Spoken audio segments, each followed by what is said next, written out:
अब नेक्स्ट हमारे पास शेल स्क्रिप्टिंग से रिलेटेड कुछ क्वेश्चंस हैं वाइवा के। What is the purpose of hash bang bin bash line at the beginning of shell script. हम शेल स्क्रिप्ट जो लिखते हैं उसके स्टार्ट में एक लाइन लिखी जाती है, तो इसका क्वेश्चन बाजुकात वो प्रैक्टिकल के दौरान भी पूछ लेते हैं कि ये आपने लाइन लिखी, इसका क्या मतलब है। तो आपने बताना है कि ये स्क्रिप्ट का जो इंटरप्रेटर है ना उसको बताता है। कैसे? ये जो बैश लिखा हुआ है ये हमारा इंटरप्रेटर है, ठीक है, और ये जो ये हमारे पास ये पाथ प्रोवाइड कर रहा है उस इंटरप्रेटर को, ताकि हमारी स्क्रिप्ट को वो पढ़ सके, उसको वेरीफाई कर सके। अब नेक्स्ट हमसे वो क्वेश्चन पूछते हैं, how do you define a variable in a shell script. तो वेरिएबल को हम लोग लिखते हैं, इक्वल का साइन लिखते हैं और आगे उसकी वैल्यू लिख देते हैं और दरमियान में स्पेस नहीं देते, ये चीज़ याद रखनी है। फिर वो डिफरेंस पूछते हैं हमारे पास असाइनमेंट ऑपरेटर का और कंपैरिजन ऑपरेटर का। मैंने इनका नाम ही ऐसे लिया था कि आपको याद रहे, ये असाइनमेंट के लिए यूज़ होता है और ये कंपैरिजन के लिए यूज़ होता है, ठीक है।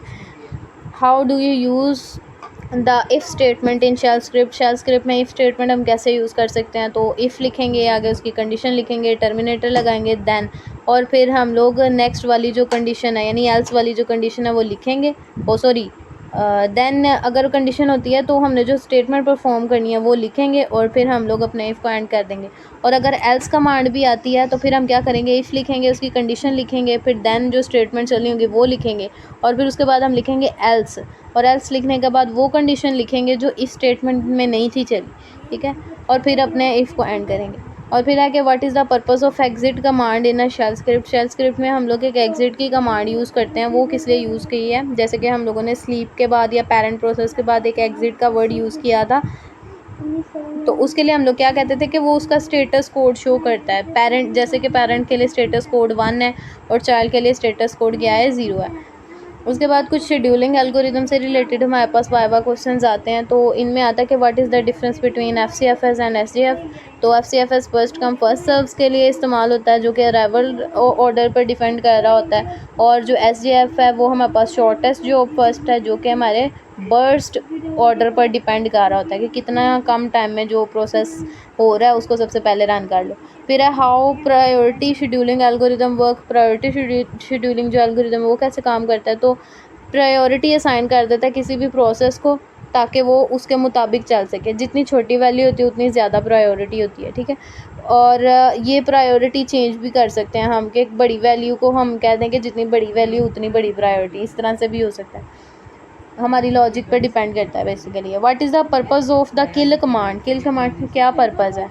किल ये करता क्या है, एक प्रोसेस को किल कर देता है, बस यही हम लोगों ने इसका बताना है।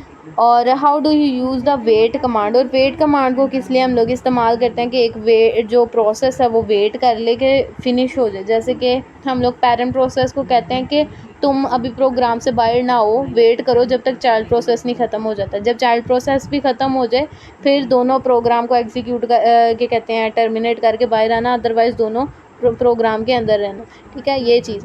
अच्छा, नेक्स्ट है what is the difference between the wait and until command. अब एक वेट कमांड होती है, एक अनटिल कमांड। वेट जो है वो वेट करता है प्रोसेस के लिए, और अनटिल एक लूप है। अनटिल एक लूप है जो कि कंडीशन ट्रू रहने तक चलता है और उसके बाद ख़त्म हो जाता है। शेल से रिलेटेड थोड़े और क्वेश्चंस हैं। अब वो कह रहे हैं कि what is the difference between Bourne shell and bash shell. तो बॉर्न शेल हमारे पास सबसे पुराना शेल था, ठीक है, और जो बैश है वो इम्प्रूव्ड वेरिएंट है हमारे बॉर्न शेल का, और इन दोनों के दरमियान हमारे पास के शेल और सी शेल भी थे। अब सी शेल हमारे पास क्या, इसका पर्पज़ क्या था, तो इसने ऑफ़र किए थे एडिशनल फ़ीचर्स। एडिशनल फ़ीचर कौन से इसने दिए थे हमारे पास, लाइक इसने समझा था, कोड्स को अच्छा समझा था, इनमें हिस्ट्री इन्वॉल्व की थी, इस तरह के features. What is the difference between Korn shell and Z shell. इनका क्या डिफरेंस है, तो इन्होंने मज़ीद एडवांस फीचर, जैसे कॉर्न शेल ने बॉर्न शेल और जो ये हमारा सी शेल है, इन दोनों को क्या किया था, कंबाइन कर दिया था। इस तरह से आपने इनके फ़ीचर्स जो हैं वो याद कर लेना। फिर हमारे पास शेड्यूलिंग एल्गोरिदम से भी मज़ीद और क्वेश्चन हैं कि what is the purpose of priority scheduling in Linux. तो प्रायोरिटी ही प्रोवाइड करती है। How does priority scheduling algorithm work. Processes को प्रायोरिटी प्रोवाइड करती है। तो हमारे पास क्या बन जाती हैं, एक सॉर्टिंग ऑर्डर में वो परफॉर्म हो जाती हैं। तो ये कुछ क्वेश्चन रिपीटेड भी हैं यहाँ पे। What is the difference between nice and re nice command. Linux में हमारे पास ये कमांड यूज़ होती है प्रोसेसेस के अंदर, एक नाइस की और एक री नाइस की। ये करती क्या है, नाइस सेट करती है प्रायोरिटी और री नाइस चेंज करती है प्रायोरिटी को, ठीक है।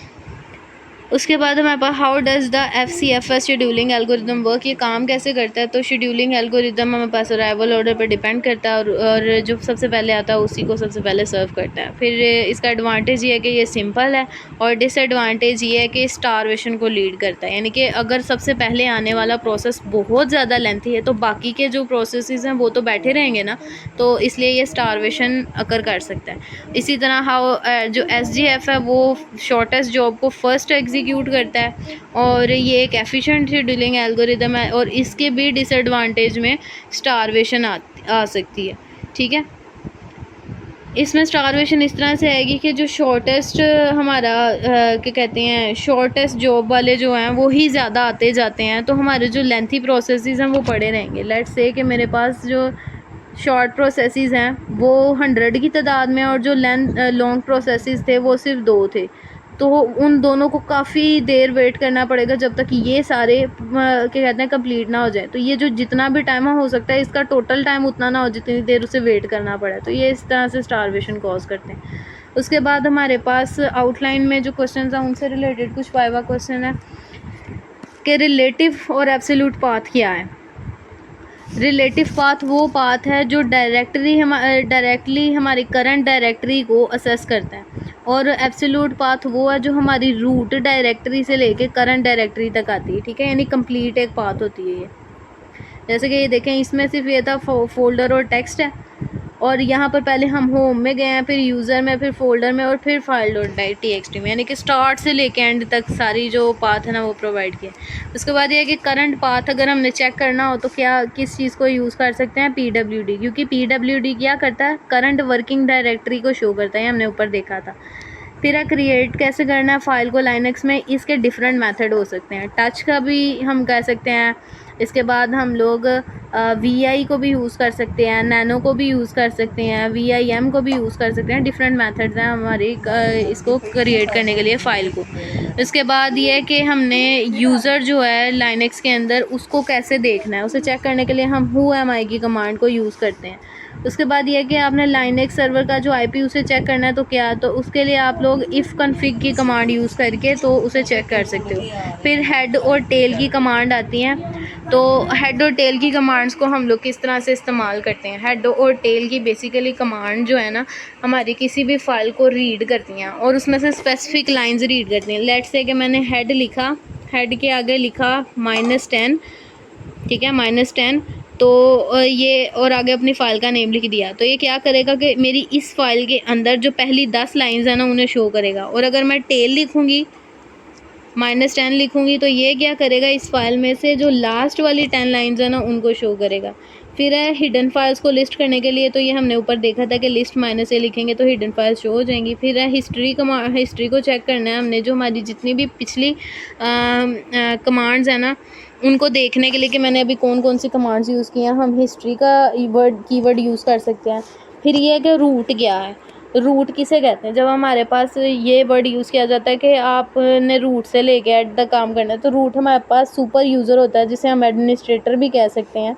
तो इसके पास सारी प्रिविलेजेस होती हैं, कंप्यूटर की हर तरह की परमिशन इसके पास होती है।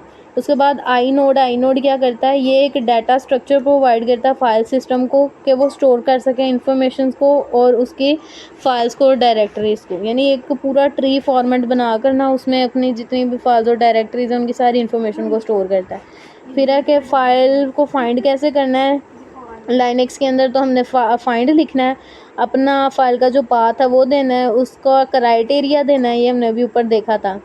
नेम लिखने का मतलब है कि नेम की बेस पर मैंने अपनी फ़ाइल को फाइंड करना है और आगे नेम दे दिया मैंने कि ये नेम है, इसे ढूंढो, तो ये हमें पाथ प्रोवाइड कर देगा।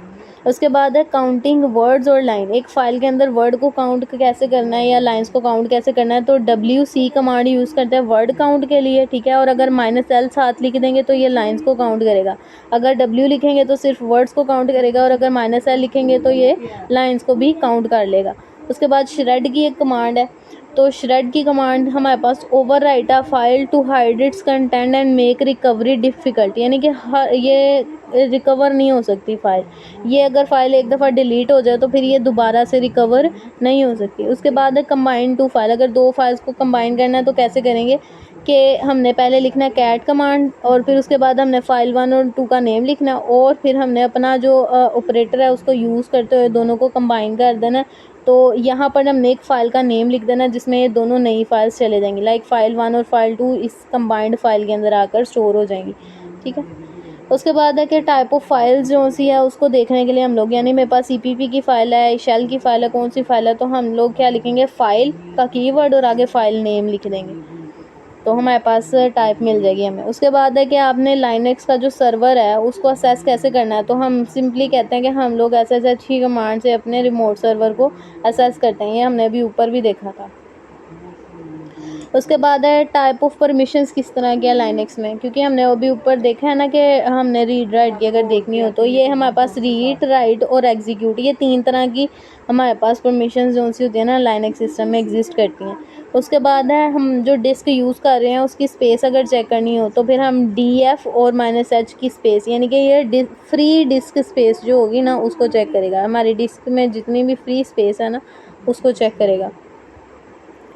उसके बाद हमारे पास है चेक डायरेक्टरी साइज़, अब जो जिस करंट डायरेक्टरी में हम काम कर रहे हैं उसने हमारी डिस्क में कितनी स्पेस ली है उसे चेक करने के लिए हम लोग DUSH की कमांड को यूज़ करेंगे। और फिर CPU usage for a process, और अगर किसी प्रोसेस का हमने देखना हो कि वो कितना CPU यूज़ कर रहा है तो हम लिखेंगे टॉप या HTOP।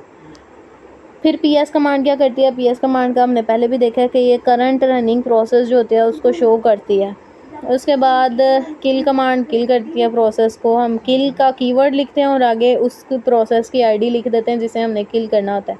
किल 2 तरह के होते हैं, एक किल होता है, एक किल -9 होता है। किल तो सिंपली किल कर देता है एक प्रोसेस को, लेकिन जो किल -9 है ये फोर्सफुली एक प्रोसेस को किल करता है। ये प्रोसेस के टर्मिनेट होने का टाइम वेट कर सकता है लेकिन ये नहीं करता। उसके बाद है गेटिंग इन्फो ऑफ पोर्ट की इन्फो लेने के लिए हम लोग क्या करते हैं, नेट स्टैट का या SH का इस तरह के कीवर्ड्स को यूज़ करके तो अपनी पोर्ट्स की इन्फॉर्मेशन ले लेते हैं। फिर नेटवर्क इंटरफेस अगर हमने चेक करना हो कि हमारा कंप्यूटर किस किस्म के नेटवर्क्स के साथ जुड़ा हुआ है तो आप इफ़ कन्फिग के साथ ही कर सकते हो, मैं यही रेफ़र करूँगी। उसके बाद है RHEL स्टैंड फॉर किसके लिए स्टैंड करता है, तो रेड हैट एंटरप्राइज लाइनक्स। ये जो से अब कमांड है ना ये इन डेप्थ जाने लग गई हैं नेक्स्ट, ये कमांड जो है इन डेप्थ क्वेश्चंस वाली हैं। उसके बाद है स्टेट लाइनक्स डिस्ट्रीब्यूशन, मैंने कहा था कि हम इसकी डिस्ट्रीब्यूशंस देखेंगे तो लाइनक्स की डिफरेंट तरह की डिस्ट्रीब्यूशंस हैं। ये बंटो है जो कि हम अभी यूज़ कर रहे हैं, फिर फेडोरा आती है, सेंटोस आती है, डेबियन आती है, आर्च आती है, एक काली भी होती है, ये डिफरेंट किस्म की होती हैं। ठीक है, फिर है कि स्वैप स्पेस क्या होती है, वर्चुअल मेमोरी के अंदर जब हम लोग काम करते हैं तो ये लेट से कि ये मेरे पास एक बॉक्स है ना, तो ये 2 बॉक्सेस मेमोरी यूज़ कर चुके हैं लेकिन दरमियान में एक गैप बन जाता है। ये लेट से कि ये 3 थे कंटिन्यूअसली काम कर रहे थे, इन दोनों ने काम कर लिया, इसने भी कर लिया, लेकिन जैसे ही इसका काम ख़त्म हुआ ना इसने इनके दरमियान स्पेस बना दी। तो वो जो स्पेस है ये स्पेस जो है ना इसको ख़त्म करने के लिए स्वैप स्पेस हम लोग यूज़ करते हैं। ठीक है, उसके बाद है SED कमांड को क्यों यूज़ करते हैं, तो stream editor for filtering and transforming text, इसको ट्रांसफॉर्म करने के लिए टेक्स्ट को ना यूज़ किया जाता है, सिंपली ये एडिट के लिए यूज़ हो रही होती है। उसके बाद है SCP, ये कॉपी की एक्सटेंडेड फॉर्म है, सिक्योर कॉपी प्रोटोकॉल है ये, जो कि हमारी फाइल्स को सिक्योरली होस्ट करता है एक नेटवर्क के ऊपर। उसके बाद FTP, ये फाइल ट्रांसफ़र प्रोटोकॉल है, ये ट्रांसफ़र करता है फ़ाइल को ओवर अ नेटवर्क, ये होस्ट करता है और ये फाइल ट्रांसफ़र करता है। एलाइसिस क्या होते हैं, ऐसे होता है कि हमारी कुछ कमांड्स ना बहुत लेंथी होती हैं, तो उन लेंथी कमांड्स को बार बार लिखने की बजाय हम क्या कहते हैं, एक अलाइस ले देते हैं।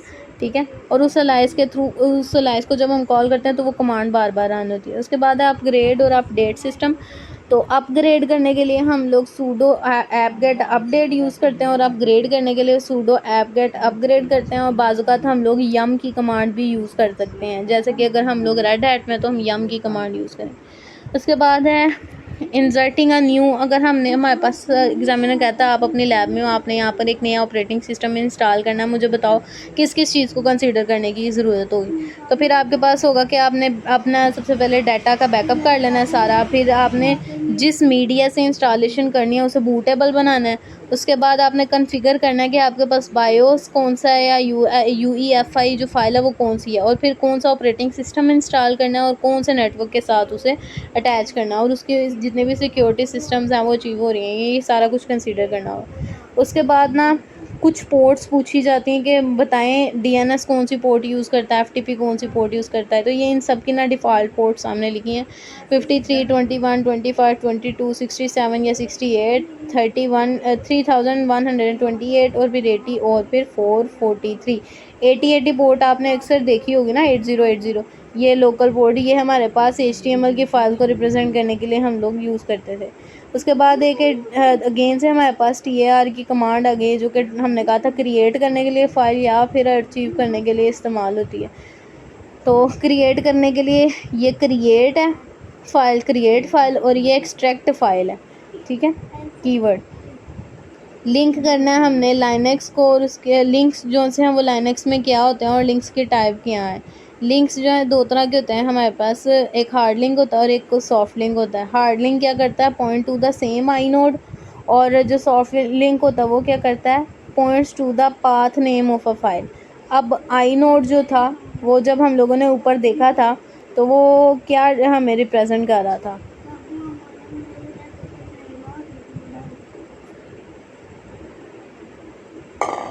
आई नोड हमें ये बता रहा था कि हमारी जो फाइल सिस्टम का डाटा है ना उसका स्ट्रक्चर क्या है।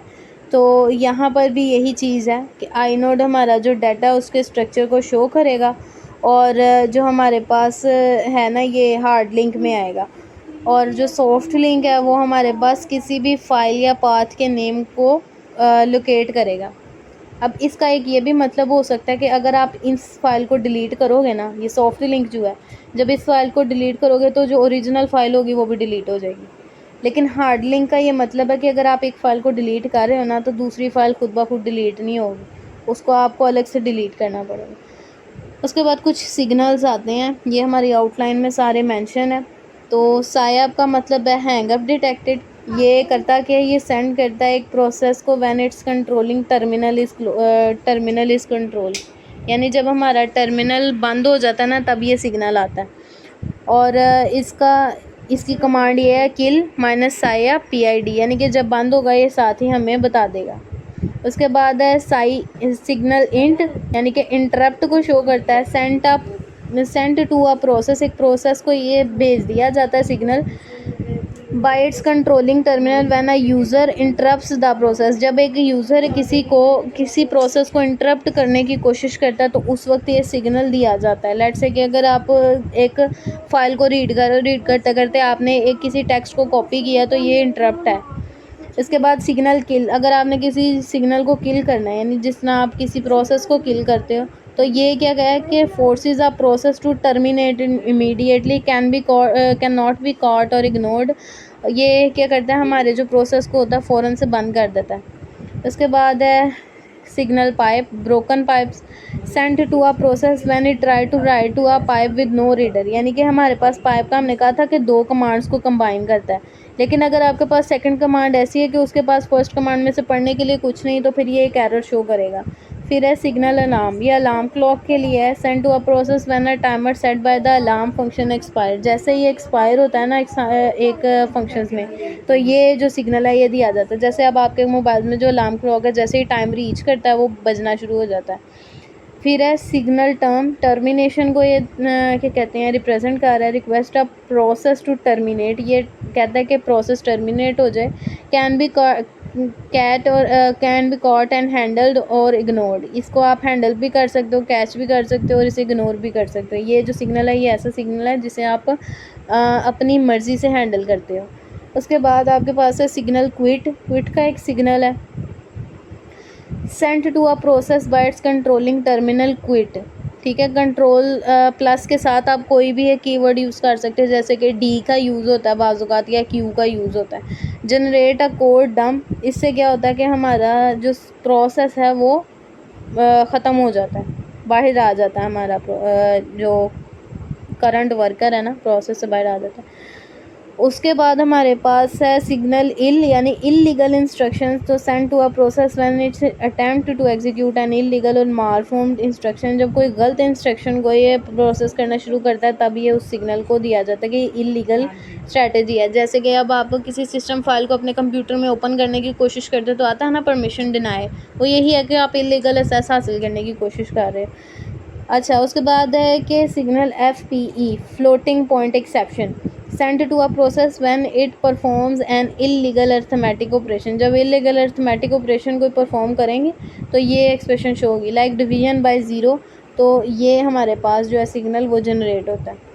उसके बाद ये काफ़ी सारे हमारे पास सिग्नल्स जो है ना इन्होंने आउटलाइन में दिए हुए हैं। सेगमेंटेशन फॉल्ट है, ये क्या काम करता है, ये एक प्रोसेस को तब दिया जाता है जब हमारे पास इनवैलिड मेमोरी रेफरेंस दिया जाए। यानी मैं अगर कहती हूँ ना 2000 मेरे पास एक मेमोरी है, यहाँ से मुझे एक प्रोसेस निकाल के दो, तो वो कहेगी ये तो मेमोरी एड्रेस ही नहीं है, आप कौन सा एड्रेस मुझे दे रहे हो, कौन सा रेफरेंस दे रहे हो। उसके बाद है सिग्नल्स स्टॉप, यानी कि स्टॉप की कमांड जो कि क्या करेगी, एक प्रोसेस को स्टॉप कर देगी। इसको भी आप अपनी मर्ज़ी से क्या कहते हैं हैंडल करते हो, यानी कि ये क्या करेगा, आपके प्रोसेस को ब्लॉक कर देगा, उसे इग्नोर कर देगा और उसको बंद कर देगा। इसके बाद है सिग्नल टी स्टॉप, यानी कि टर्मिनल को सिर्फ स्टॉप करना है। Send a process by its controlling terminal, एक टर्मिनल में जो प्रोसेस चल रहा है ना उसको ये भेजना है सिग्नल, और ये क्या कहेगा कि स्टॉप कर देगा। उसके बाद हमारे पास सिग्नल चाइल्ड है, यानी कि चाइल्ड को स्टॉप करने के लिए, और फिर सिग्नल काउंट है कंटिन्यू करने के लिए, यानी कि अगर स्टॉप है तो ये पेरेंट प्रोसेस को भेजा जाता है जब एक चाइल्ड टर्मिनेट हो जाता है। और ये वाला जो सिग्नल है सिग्नल काउंट वाला, ये रिज्यूम करता है किसी भी प्रोसेस को जो स्टॉप हुआ होता है। यानी कि अगर मैंने चाइल्ड को स्लीप मोड पे लगाया था तो वो फिर जब वेक मोड में दोबारा आएगा तो वो इस सिग्नल्स के थ्रू हमें पता चल जाएगा। तो यहाँ तक हमारे पास काफ़ी सारे जो हैं वो कमांड बेस क्वेश्चन जो हैं वो सॉल्व हो गए।